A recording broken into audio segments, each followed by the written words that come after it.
Hello students, I'm Khyati and we are meeting after a very long time, I know. So today in this session we have to start with the understanding of the chapter The Happy Prince. Okay, આજના સેશનમાં હું તમને happy prince chapter read કરીને explain કરવાની છું. I hope you guys are ready. You have your stories in hand. Okay, અને હવે મેં તમને લિંક પણ મોકલેલી છે અને આઈ હોપ તમારી પાસે પ્રિન્ટ આઉટ યા પછી કોઈ ડિવાઇસમાં સ્ટોરી છે રેડી, જેથી કરીને આપણે સાથે સાથે સમજી શકીએ. હાથમાં રાખજો સ્ટોરી, એટલે તમને કંઈ ડાઉટ્સ હોય તો પણ તમે જલ્દીથી સોલ્વ કરી શકો તેને.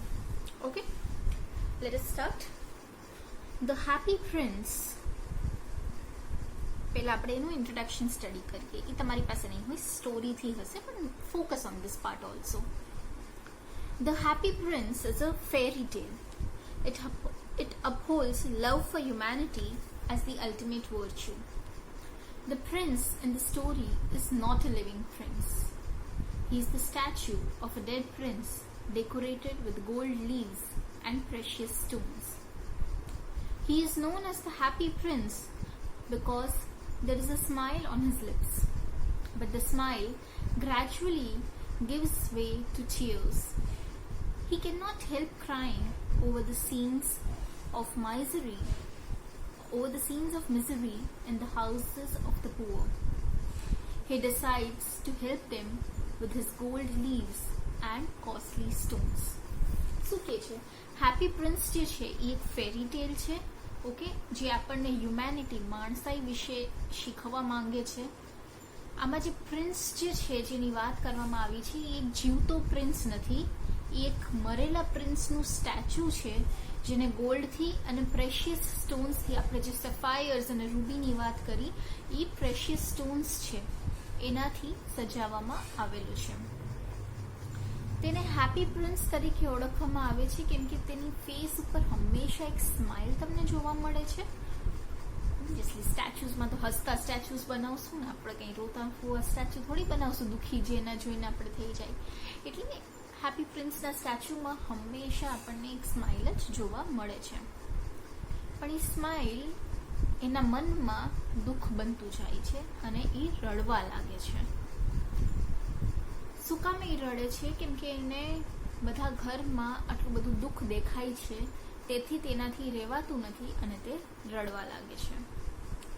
પછી તે એવું નક્કી કરે છે કે તે ગામના બધાય લોકોને પોતાના ઉપર પોતાનું સ્ટેચ્યુ જે એનું ગોલ્ડથી બનેલું હતું એ ગોલ્ડ એને એ લોકોને આપીને એ લોકોની પ્રોબ્લેમ દૂર કરશે અને એ લોકોના ઘરે પણ ખુશહાલી લઈ આવશે.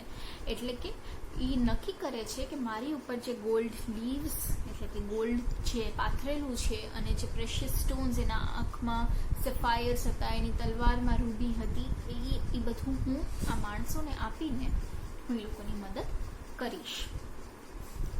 In another part of the country, there was a swallow that is left behind by his friends who migrate to Egypt for the oncoming winter.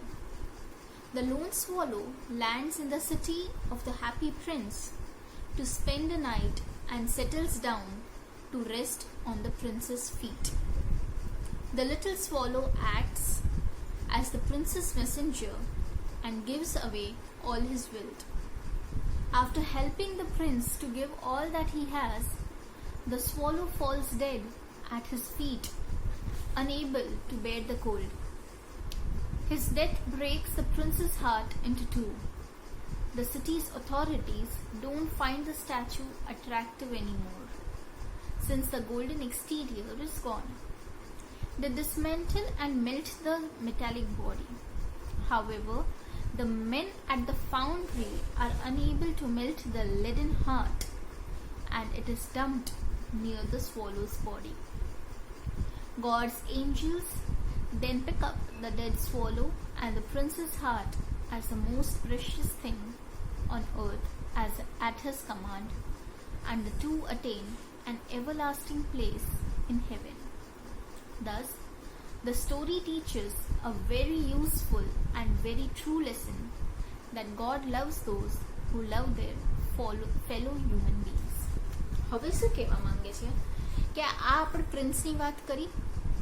હવે આપણે આપણા મોટાઓને હંમેશા એવું કહેતા સાંભળ્યું હશે કે આપણે તો બસ નિમિત્ત બનીને આવ્યા છીએ. કામ તો આપણી પાસે, કર્મ તો બધાય આપણી પાસે ભગવાન જ કરાવે છે. એટલે ભગવાને નક્કી કરેલું છે શું કરવાનું છે, પણ આપણે એક માધ્યમ બની ગયા છીએ, આપણે તેના નિમિત્ત બની ગયા છીએ. એમ હેપી પ્રિન્સે પણ નક્કી તો કર્યું કે બધાને હેલ્પ કરવી છે, પણ એ તો સ્ટેચ્યુ હતું ને, તો એ તો ક્યાંય જઈ નહોતું શકવાનું કંઈ કરવા. એટલે કન્ટ્રીના બીજા પાર્ટમાં એક સ્વોલો રહેતું હતું. સ્વોલો આપણે જેમ વાત કરી એ એક બર્ડ હતું. ઓકે, સ્વોલો રહેતું હતું જેના ફ્રેન્ડ્સ ઓલરેડી ઇજિપ્ત વયા ગયા હતા અને આ બિચારું અહીંયા રહી ગયું હતું. એ લોકો ઇજિપ્ત એટલે જતા હતા કેમ કે અહીંયા ઠંડી ખૂબ વધવા લાગી હતી, એટલે ગરમાવો મેળવવા માટે એ લોકો ઇજિપ્ત જતા હતા. જ્યારે સ્વોલો ઉડી ઉડીને ઇજિપ્ત જતું હતું ત્યારે એ હેપી પ્રિન્સ પાસે આવ્યું અને એને નક્કી કર્યું કે એક રાત આપણે હવે અહીંયા કાઢવી જોઈએ. અને પ્રિન્સના સ્ટેચ્યુની નીચે તેના પગ પાસે તેને આખી રાત આરામ કરવાનું વિચાર્યું.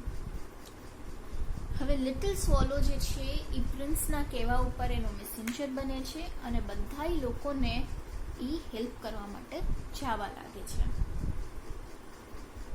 હવે પ્રિન્સને એને બધી હેલ્પ કરી દીધી, જેટલું બની શકતું હતું બધી હેલ્પ કરી દીધી.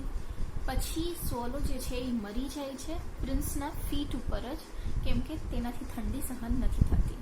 યાદ કરો, ઠંડી બહુ વધી ગઈ હતી એટલે ઇજિપ્ત જવા માંગતો હતો, પણ પ્રિન્સે એને પોતાના કામે લગાડી દીધો હતો, એટલે તે જઈ નહોતો શકતો. એટલે ઠંડી ખૂબ વધી ગઈ તો પછી ત્યાં ને ત્યાં મરી ગયો. એ જ્યારે મર્યો એનાથી પ્રિન્સનું જે હાર્ટ હતું એના 2 ટુકડા થઈ ગયા. બીજે દિવસે જ્યારે ઓથોરિટીઝ ચેક કરવા માટે આવે છે ત્યારે હવે આ સ્ટેચ્યુ કંઈ એટ્રેક્ટિવ નથી. શું કામ એટ્રેક્ટિવ નથી? કેમ કે ઉપરનું જે ગોલ્ડ હતું એ આખું વયું ગયું છે. ઓકે, હવે જે પ્રેશિયસ સ્ટોન્સ હતા એની આંખમાં એની તલવારમાં એ નથી, તો દેખાવમાં કંઈ સારું નહોતું લાગતું. આપણે બી એવું જ હોય છે ને સ્ટુડન્ટ્સ, કે આપણને જે વસ્તુ દેખાવમાં સારી લાગે આપણે પણ એની ઉપર જ ફોકસ કરતા હોઈએ છીએ. એટલે આપણી નજરને સારી લાગે તો આપણે એની વાત સાંભળશું, બાકી આપણે એની વાત નહીં સાંભળીએ. સેમ વસ્તુ આમાં પણ હતી. સ્ટેચ્યુ હવે કંઈ વધારે સારું દેખાતું નહોતું, એટલે એ લોકોએ શું નક્કી કર્યું કે હવે આપણે આને કાઢી નાખીએ. કાઢીને એ લોકોએ ફાઉન્ડ્રીમાં આપ્યું. ફાઉન્ડ્રી એવી જગ્યા છે જ્યાં બધા મેટલ્સને મેલ્ટ કરવામાં આવે, કે ત્યાં આને મેલ્ટ કરીને એક નવું સ્ટેચ્યુ આપણે બનાવશું એવું નક્કી કરવામાં આવ્યું. સો એ લોકો મેલ્ટિંગ માટે આપ્યું, આખી બોડી મેલ્ટ થઈ ગઈ, પણ એનું જે પ્રિન્સનું જે હાર્ટ હતું જે લેડથી બનેલું હતું તેને તે લોકો મેલ્ટ ન કરી શક્યા. એટલે એ લોકોએ શું કર્યું, સ્વોલોની ડેડ બોડી જ્યાં ડમ્પ કરી હતી જે ડસ્ટબિનમાં, ત્યાં જ પ્રિન્સનું હાર્ટ પણ ડમ્પ કરી દીધું. ત્યાંથી ભગવાનના કહેવા અનુસાર એના એન્જલ્સે, ભગવાનના એન્જલ્સે પ્રિન્સનું હાર્ટ અને સ્વોલોની ડેડ બોડી ઉપાડીને ભગવાન પાસે દેતા આવ્યા. ઓકે, અને ત્યાં એ લોકો બહુ શાંતિનું જીવન પછી જીવતા હતા. આ સ્ટોરીના માધ્યમથી આપણને ખૂબ સારી શીખ મળે છે કે ભગવાન પણ તે લોકોને જ પ્રેમ કરે છે જે પોતાના સાથીદારોને, એટલે કે બીજા હ્યુમન બીઇંગ્સને પ્રેમ કરે છે. રાઈટ? એટલે ભગવાન પણ એ લોકોની સહાયતા કરે છે જે બીજાની સહાયતા કરે છે. હવે આપણે જે છે એ સ્ટોરી સ્ટાર્ટ કરવાના છીએ, ધ હેપી પ્રિન્સ, જે હવે તમારા લોકોની પાસે છે. ઓકે, આ હતું તમારો ઇન્ટ્રોડક્શન પાર્ટ, પણ મિસ આઉટ ન થઈ જાય એટલે મેં લઈ લીધો. હવે તમારી પાસે જે સ્ટોરી છે એ ખોલજો. હવે આપણે સાથે સાથે આગળ પણ કરશું. ભાઈ તો તમને લોકોને બુક્સ જોવાની એક્સાઇટમેન્ટ હશે ને? This is your book, Bliss. Okay. Chalo, we'll start with the story now. High above the city, on a tall column, stood the statue of the happy prince. He was gilded all over with thin leaves of fine gold. For eyes he had 2 bright sapphires and a large red ruby glowed on his sword hilt. હવે આ તમારો હતો first paragraph. Okay, આમાં શું કહે છે કે સિટીમાં ખૂબ ઊંચી હાઈટે એક ટોલ કોલમ ઉપર, એટલે પેલા એક પિલર જેવું ઊભું કર્યું હતું અને એની ઉપર સ્ટેચ્યુ બનાવવામાં આવ્યું હતું. એટલે પિલર બી એટલો લાંબો હતો અને એની ઉપર સ્ટેચ્યુ હતું.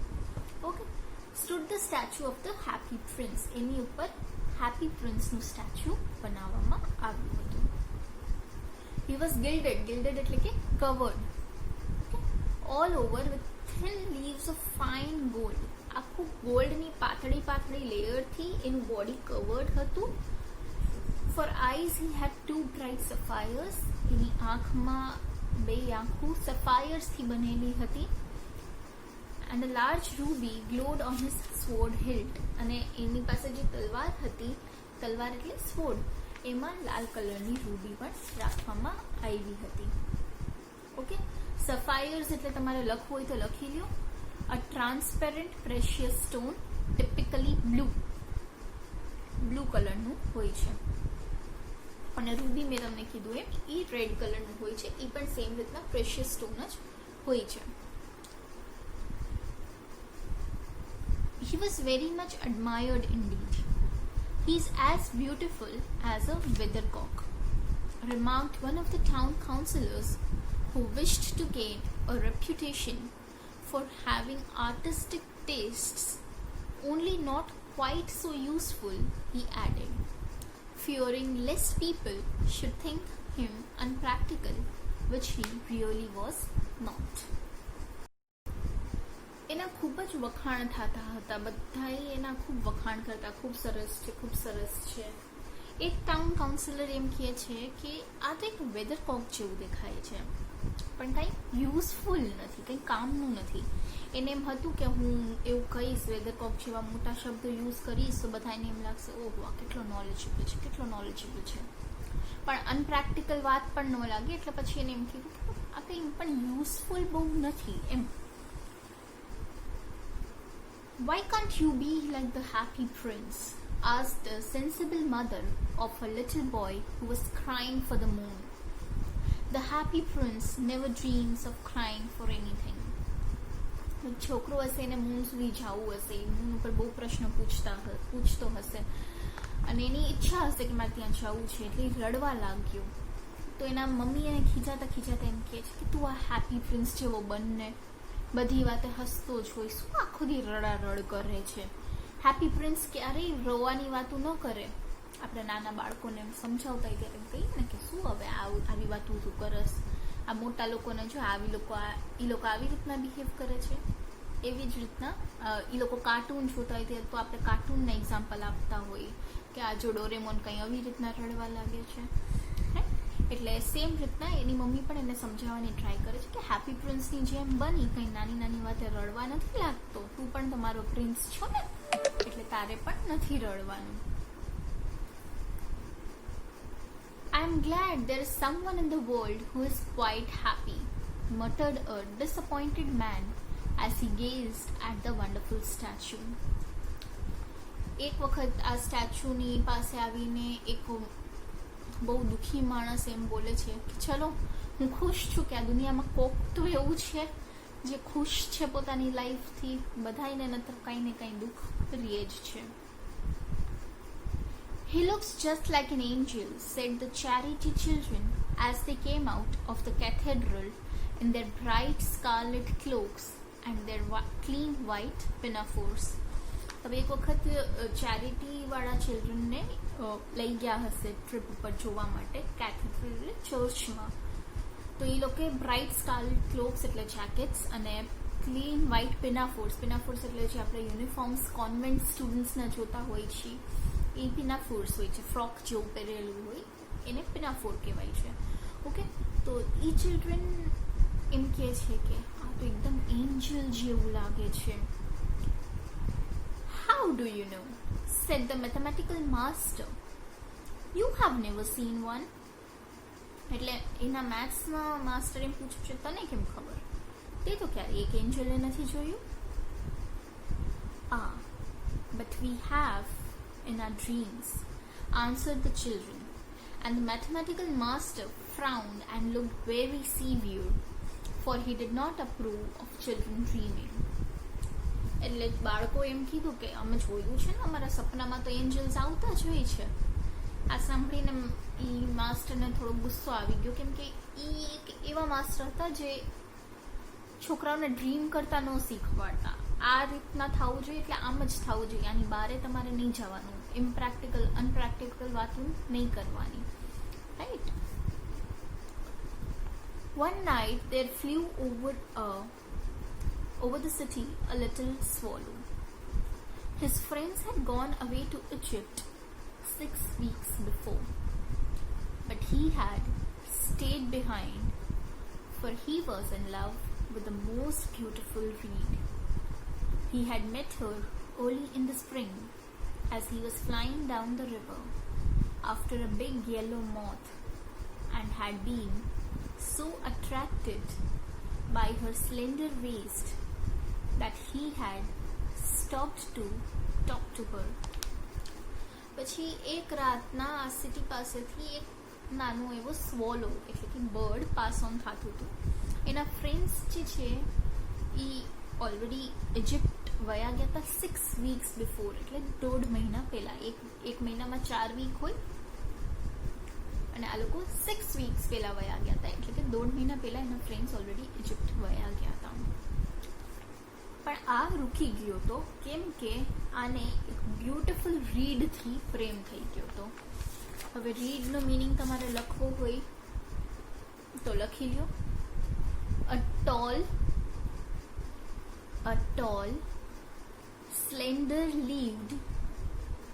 સ્લેન્ડર એટલે પાતળું, સ્લેન્ડર લીવ્ડ, સ્લેન્ડરનું સ્પેલિંગ પહેલા SLENDER અને લીવ્ડ LEAVED, leaved plant of the grass family which grows in water or on marshy ground. Marshy MARSHY, પાણીમાં આ પ્લાન્ટ ગ્રો થાય છે. ઓકે, હવે આ સ્વોલોને જે હતું આ રીડથી પ્રેમ થઈ ગયો હતો, એટલે તે એના માટે રૂકી ગયો હતો અને 6 weeks પહેલા તેના બધા ફ્રેન્ડ્સ ઇજિપ્ત વયા ગયા હતા. સ્વોલો જે છે એ રીડને સ્પ્રિંગની સ્ટાર્ટિંગમાં મળ્યો હતો, જ્યારે તે રિવર પાસેથી નીકળતો હતો. અને આ પાતળા પ્લાન્ટથી, એટલે બહુ પાતળું હતું, એટલે એમ કે છે સ્લેન્ડર વેસ્ટ એટલે કમર.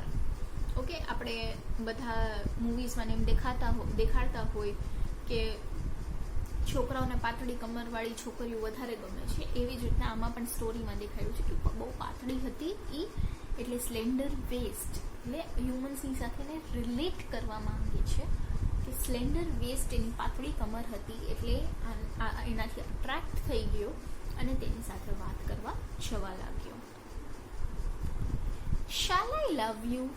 said the swallow, who liked to come to the point at once, and the reed made him a low bow. So he flew round and round her, touching the water with his wings and making silver ripples. This was his courtship, and it lasted all through the summer. સ્વોલોને હવે આડી અવડી વાતો કરવી ગમતી નહીં કે હું પહેલાં થોડુંક ટાઈમ એની સાથે વાત કરું, ફ્રેન્ડ્સ બનું અને પછી હું એને પ્રપોઝ કરું, એવું કંઈ એને નહોતું. ડાયરેક્ટ પ્રપોઝ જ કર્યું. શાલ આઈ લવ યુ, હું તને પ્રેમ કરી શકું છું. અને રીડે લો બો આપ્યો, હા પાડી.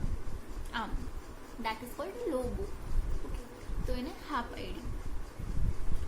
અને પછી સ્વોલો એની આજુબાજુ આ બાજુ ફેરે રાખે, પાણી એની માથે ઉડાડે રાખે, એટલે પાણી ઉડાડે એટલે એમાં રિપલ્સ થવાના હોય, right.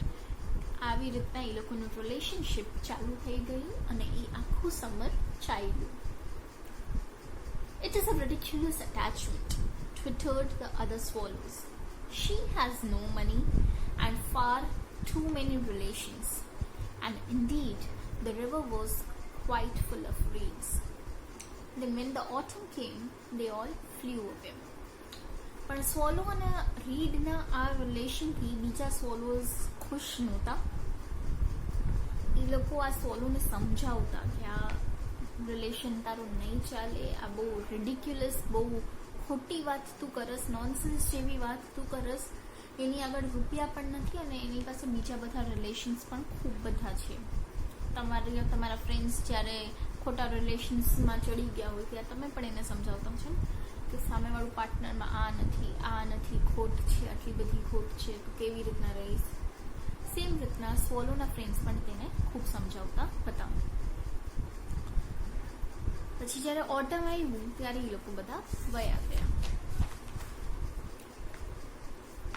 After they had gone, he left lonely and began to tire of his lady love. She has no conversation, he said, and I am afraid that she is a coquette, for she is always flirting with the wind. And certainly, whenever the wind blew, the reed made the most grateful curtsies. I admit that she is domestic, he continued, but I love traveling, and my wife consequently should love traveling also. હવે બધા વયા ગયા હતા એના friends, એટલે આ બિચારો એકલો પડી ગયો હતો અને પછી રીડની સાથે કેટલી વાર કાઢે, એને હવે થોડો કંટાળો આવવા લાગ્યો હતો રીડથી. અને પછી એમ વિચારતો કે આની પાસે તો વાત કરવા કંઈ છે જ નહીં. અને હવે એને ખોટા વિચારો પણ આવવા માંડ્યા હતા, કેમ કે એના ફ્રેન્ડ્સ એને એટલું બધું કહીને ગયા હતા. સો એને પણ એમ થવા માંડ્યું કે આ કોકેટ છે. કોકેટ એટલે કે એક એવી વુમન જે આખો ટાઈમ ફ્લર્ટ કરતી રહે બીજા લોકોની સાથે. સો અ ફ્લર્ટેરીઝ વુમન એટલે કે મને ડર લાગે છે કે આ તો એક કોકેટ છે, કેમ કે આ વિન્ડની સાથે ફ્લર્ટ કરતી હોય છે. જ્યારે પણ વિન્ડ આવે છે ત્યારે રીડ, હવે એ તો પ્લાન્ટ છે ને, હવે હવા જોરદારની આવશે તો એ તો બેન્ડ થવાનું જ છે. હવા આ સાઈડથી હશે તો એ આ સાઈડ બેન્ડ થશે, ને હવા આ સાઈડથી હશે તો એ આ સાઈડ બેન્ડ થશે.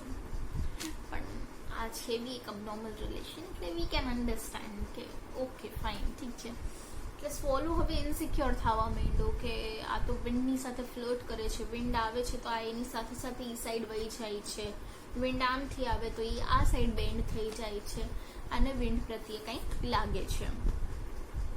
મને એમ ખબર છે કે ડોમેસ્ટિક છે, એ એવી રીતના કરે એવી તો નથી, પણ મને ટ્રાવેલ કરવું ગમે છે અને મારી વાઈફને પણ મારી સાથે આવવું પડે, ટ્રાવેલ કરવું પડે, એવું એને થાય છે. Will you come away with me? He said finally to her. But the reed shook her head. She was so attached to her home. એટલે જેમ મેં કીધું એમ કે સ્વોલોને આડી અવડી વાત કરવાની ટેવ નથી, પોઈન્ટ ટુ પોઈન્ટ. એટલે એને એમ કીધું કે તું ચલીશ મારી સાથે, તો રીડે ના પાડી દીધી. shook her head, no. કેમ કે અહીંયા એની પાસે ઘણા બધા રીડ્સ હતા અને એ પોતાના ઘરથી અટેચ હતી, પાણીમાં જ એને રહેવું પડે એવું હતું, એટલે એને ના પાડી દીધી. You have been trifling with me, he cried. I am off to the pyramids. Goodbye. And he flew away. કે તું મારી સાથે ચીટિંગ કરતી હતી, તું મને સિરિયસલી નહોતી લેતી. સિરિયસલી ન લેવું એટલે ટ્રિફલિંગ, ટ્રીટિંગ વિધાઉટ સિરિયસનેસ. ઓકે, કે તું આટલો ટાઈમ મારી સાથે ચીટ કરતી હતી, તું મને સિરિયસલી લેતી જ નહોતી. હવે હું વયો જાઉં છું પિરામિડ્સ પાસે. પિરામિડ્સ ક્યાં હોય? ઇજિપ્તમાં હોય, એટલે કે હું પણ ઇજિપ્ત વયો જાઉં છું, બાય બાય. અને એ ત્યાંથી ઉડી ગયો. All day long he flew, and at night time he arrived at the city. Where shall I put up? He said. I hope the town has made preparations. આખો દિવસ ઉઈડો અને રાતના આ સિટીમાં આવી ગયો. પછી વિચારે છે કે હું રાત ક્યાં કાઢીશ, બર્ડ્સ તો સાંજ થાય એના પછી ન ઉડે. એટલે કે આઈ હોપ કે આ ટાઉનમાં એવી કોઈ જગ્યા હોય, એ લોકોએ એવી કોઈ બર્ડ્સ માટે જગ્યા પ્રિપેર કરી હોય જ્યાં અમે રહી શકીએ. Then he saw the statue on the tall column. I will put up there, he cried. It is a fine position with plenty of fresh air. So he alighted just between the feet of the happy prince. પછી એને આ toll column ઉપર આ વાળું statue દેખાણું અને નક્કી કરે છે કે હું અહીંયા રહીશ. આ જગ્યા બી સારી છે અને મને હવા પણ બહુ બધી મળતી રહેશે. એટલે ત્યાં આવીને હેપી પ્રિન્સના પગ પાસે રૂકી ગયો. ઓકે, અલાઇટેડ એટલે ત્યાં જઈને બેસી જવું. ત્યાં રૂકી ગયો. I have a golden bedroom, he said softly to himself as he looked around and he prepared to go to sleep. But just as he was putting his head under his wing, a large drop of water fell on him. What a curious thing, he cried. There is not a single cloud in the sky. The stars are quite clear and bright, and yet it is raining. The climate in the north of Europe is really dreadful. The reed used to like the rain, but that was merely her selfishness. એટલે હવે સ્વોલો વિચાર કરે છે કે આ મારી પાસે તો આજે ગોલ્ડન બેડરૂમ છે, કેમ કે સ્ટેચ્યુ ગોલ્ડન હતું એટલે એને એમ થાય છે, થોડુંક શો ઓફ કરવાની ઈચ્છા થાય છે, આજે તો મારી પાસે ગોલ્ડન બેડરૂમ છે એવું પોતાને કહે છે. બસ સુવાની તૈયારી જ કરતો હોય છે. ત્યાં એ પોતાનું વિંગને આમ માથાની બાજુ ફેરવે છે, ત્યાં એની માથે એક પાણીનું ડ્રોપ પડે છે. ગજબની વાત છે. આકાશમાં તો એક પણ વાદળ દેખાતું નથી, તો આ વરસાદ ક્યાંથી આવે છે? આ યુરોપનું ક્લાઇમેટ પણ બહુ ગજબનું ખરાબ છે. રીડને તો વરસાદ ગમતો, હવે એને રીડની પાછી યાદ આવે છે કે રીડને તો વરસાદ ગમતો નહીં, પણ એની સેલ્ફિશનેસ હતી. હવે રીડ એક વોટર પ્લાન્ટ હતું તો ઓબ્વિયસલી એને પાણી ગમવાનું છે, પણ પાછું એ રીડના વિચારને પોતાના માઇન્ડમાંથી કાઢી નાખે છે. દેન અનધર ડ્રોપ ફેલ. આવી જ રીતના બીજો ડ્રોપ પણ તેની માથે પડ્યો. What is the use of the statue if it cannot keep the rain off? He said. I must look for a good chimney pot, and he determined to fly away. સ્ટેચ્યુનું કામ શું અઘરી પાણીના ડ્રોપ્સને પણ યા વરસાદને પણ મારાથી દૂર ન રાખી શકે. મારે હવે એક બીજી ચીમની પોટ જેવી જગ્યા ગોતવી પડશે. આ રીતે અહીંયા નહીં ચાલે. એટલે એ નક્કી કરે છે કે હું ત્યાંથી હવે ઉડી જઈશ. But before he had opened his wings, a third drop fell and he looked up and saw. What did he see? પણ એ હજી પોતાના પંખ ખોલે જ ત્યાં જ ત્રીજું ટપકું તેની માથે પડ્યું અને તે જોવે છે તો શું જોવે છે? The eyes of the happy prince were filled with tears. Tears were running down his golden cheeks. His face was so beautiful in the moonlight that the little swallow was filled with pity. આ જે happy prince છે તેની આંખ આખી આંસુથી ભરાયેલી છે અને તે રડી રહ્યો હતો અને તેના ગોલ્ડન ચીક્સ ઉપરથી આંસુ જઈ રહ્યા હતા. તેનું ફેસ એટલું બધું બ્યુટીફુલ હતું કે સ્વોલોને પણ તેને જોઈને દયા આવી ગઈ. પિટી એટલે દયા આવી. Who are you? He said. સ્વોલો પૂછે છે તો કોણ છે? I am the happy prince. હું happy prince છું. Why are you weeping then? asked the swallow. You have quite drenched me. કે તું હેપી પ્રિન્સ છો તો તું રડસ શું કામે? તે મને આખો ભીનો કરી નાખ્યો છે. ડ્રેન્ચ્ડ મી એટલે ભીનું કરી નાખવું. ડ્રેન્ચ્ડ એટલે ભીનું. કે તે મને આખો ભીનો કરી નાખ્યો છે. એવી સ્વોલો પ્રિન્સને કમ્પ્લેન કરે છે. તે પ્રિન્સ હવે પોતાની સ્ટોરી તેને કહે છે. When I was alive and had a human heart, answered the statue, I did not know what tears were, for I lived in the palace of Sanssouci, where swallow is not allowed to enter. In the daytime, I played with my companions in the garden, and in the evening, I led the dance in the great hall. Round the garden ran a very lofty wall, but I never cared to ask what lay beyond it. Everything about me was so beautiful. My courtiers called me the happy prince, and happy indeed I was. With pleasure be happiness. So I lived and so I died. And now that I am dead, they have set me up here so high that I can see all the ugliness and the misery of my city. And though my heart is made of lead, yet I cannot choose but weep.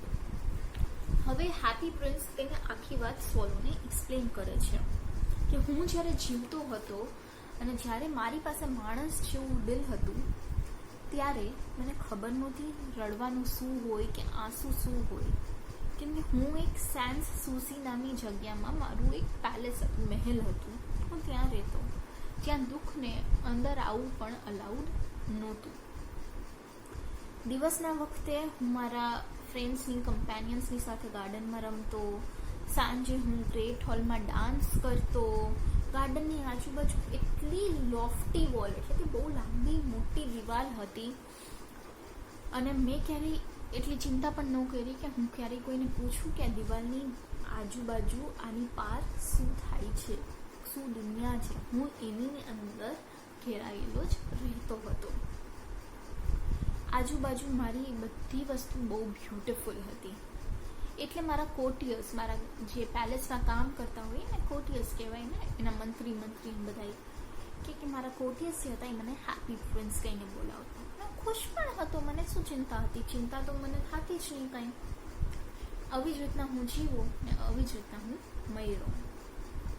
પણ હવે હું જ્યારે મરી ગયો છું ત્યારે આ લોકો મને આટલી ઉપર રાખી દીધું છે કે અહીંયાથી હું ખાલી દુનિયાની કદરૂપું, જે દુનિયા છે કદરૂપી, એ જ જોઈ શકું છું. અને આ સિટીમાં કેટલા દુઃખ છે હું એ જોઈ શકું છું. અને હવે મારું જે દિલ છે એ ભલે માણસનું નથી, લેડથી બનેલું છે, મેટલથી બનેલું છે, પણ છતાંય મારાથી આ દુઃખ સહન નથી થતું અને મારાથી રડાઈ જાય છે. What is he not solid gold? said the swallow to himself. He was too polite to make any personal remarks out loud. Swallow ને કે શું ગોલ્ડથી નથી બનેલો? પણ એવું તો ન પૂછાય ને કોઈને, એટલે એ પણ નથી પૂછતો. Far away continued. અચ્છા, આ પાર્ટ હવે આપણે નેક્સ્ટ સેશનમાં લઈશું. સો અત્યાર સુધી સ્ટુડન્ટ્સ આપણે જોયું કે ધ હેપી પ્રિન્સ સ્ટોરી જે છે એ ઓસ્કર વિલ્ડે લખેલી છે. OSCARWILDE. ઓસ્કર વિલ્ડે આ સ્ટોરી લખેલી છે. ઓકે, અને આપણે આ સ્ટોરી વિશે સમજ્યું કે આ એક ફેરી ટેલ છે, આમાં માણસાઈની વાત કરે છે. સ્ટોરી આપણે સમજી અને આપણે અત્યાર સુધી એવી વાત કરી કે પ્રિન્સ હોય છે. પ્રિન્સ આખું ગોલ્ડથી એની લેયર બોડીની બનેલી હોય છે. આંખમાં સફાયર હોય છે, સફાયર બ્લુ કલરના સ્ટોન્સ છે, અને એની તલવારમાં રૂબી હોય છે, રૂબી રેડ કલરનું સ્ટોન હોય છે. ઓકે, અને બધા એના ખૂબ વખાણ કરતા, બાળકોને પણ એનું સ્ટેચ્યુ ખૂબ ગમતું. અવારનવાર લોકો આજુબાજુ એને જોવા આવતા રહેતા, કેમ કે એ હંમેશા હસતું રહેતું હતું. પછી આપણે સ્વોલોની વાત કરીએ છીએ, રીડની વાત કરીએ છીએ, સ્વોલો અને રીડના રિલેશનની વાત કરીએ છીએ. સ્વોલોના ફ્રેન્ડ્સ 1.5 મહિના પહેલાં ઇજિપ્ત વયા ગયા હતા તેની આપણે વાત કરીએ છીએ. ઓકે, અને પછી સ્વોલો રીડને પ્રપોઝ કરે છે, એ બેની લવ સ્ટોરીની વાત કરી છે. અને પછી સ્વોલો ઇનસિક્યોર થઈને રીડને મૂકી દે છે, એની આપણે વાત કરી. પછી ઉડતા સિટીમાં આવે છે. સિટીમાં આવીને તે રેસ્ટ લેવા માંગે છે. એવી રીતના એ હેપી પ્રિન્સને મળે છે, કેમ કે એ રેસ્ટ લેવા માટે એ સ્ટેચ્યુના નીચે રેસ્ટ લેવાનું વિચાર કરે છે. જ્યારે તે રેસ્ટ લેવાનું વિચાર કરે છે ત્યારે એની માથે પાણીનો ડ્રોપ પડે છે અને એને થાય છે આ વરસાદ ક્યાંથી આવે છે. એવી રીતે 2-3 ડ્રોપ પડે છે ત્યારે એ જોવે છે કે આ તો હેપી પ્રિન્સ રડી રહ્યું છે. તો એને પૂછે છે કે તું શું કામે રડસ? ત્યારે હેપી પ્રિન્સ પોતાની આખી સ્ટોરી કહે છે તો હું એકદમ ખુશીથી જીવેલો છું અને હવે આ દુઃખ મારાથી જોવાતું નથી. આગળની સ્ટોરી આપણે નેક્સ્ટ સેશનમાં કન્ટિન્યુ કરશું. આઈ હોપ આવા ઇન્ટરેક્ટિવ સેશન અગર ઇન કેસ આપણે કરીએ તો તમને થોડોક ઇન્ટરેસ્ટ રહીએ. Okay, this is your book, તમને બહુ જલ્દી મળશે. And we will be studying further in the next class. હજી લાંબી સ્ટોરી છે, we will take a little time. પછી આપણે ક્વેશ્ચન આન્સર્સ પણ આના કરશું. મેં સાથે સાથે જે મીનિંગ્સ કીધા છે આઈ એમ હોપિંગ કે તમે લોકોએ લખી લીધા હશે. ઓકે, ચલો, આઈ હોપ તમને પણ હું જોઈ શકું હવે આવી રીતના કંઈક કરીને. See you in the next session. By.